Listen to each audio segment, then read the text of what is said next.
Voice of God.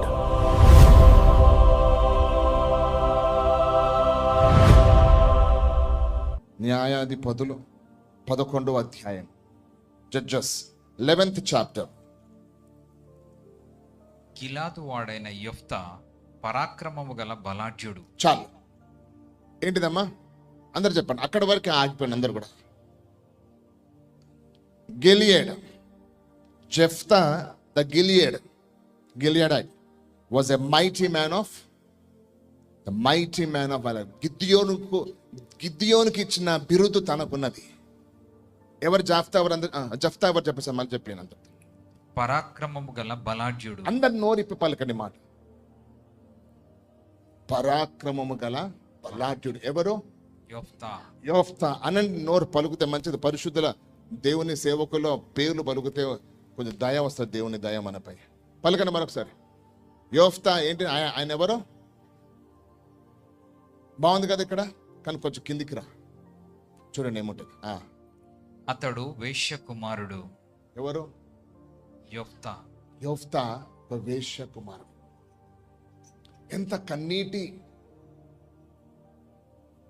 బాధ ఉంటుంది అని అంటే ఆయన గురించి చదువుతూ కొద్దిగానే ఉంటుంది. ఆయన గురించి ఒక చాప్టర్లోనే ఉంటుంది. అయితే అప్పుడు సెకండ్ చదవండి. గిలాదు యెఫ్తాను కనెను. గిలాదు భార్య అతనికి కుమారులను కనగా వారు పెద్దవారై యెఫ్తాతో, నీవు అన్య స్త్రీకి పుట్టిన వాడవు గనుక మన తండ్రి ఇంట నీకు స్వాస్థ్యము లేదనిరి. చాలు. అయితే ఏమైంది? దాని తర్వాత యెఫ్తా పెద్దవాడు. గిలాడ్ ఆయనకి మామూలుగా భార్య.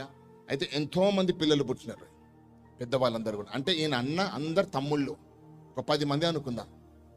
సో వాళ్ళందరూ పెద్దగైన తర్వాత ఏమంటారు తెలుసా? ఏమన్నారు అని అంటే, నువ్వు అన్య స్త్రీకి పుట్టినవు, నువ్వు యు బాంట్ టు ఏ స్ట్రేంజర్ ఉమెన్ అంటుంది బైబిల్లో. ఒక స్ట్రేంజ్ ఉమెన్కు నువ్వు పుట్టినవు కాబట్టి నీకు నా తండ్రి ఆస్తిలో నీకు భాగం ఉండదు అని చెప్పి ఆయన బయటికి వెళ్ళగొట్టేస్తారు. ఇప్పటిదాకా మనకు కారణం తెలియదు, ఎందుకు. We don't know why. చదవండి.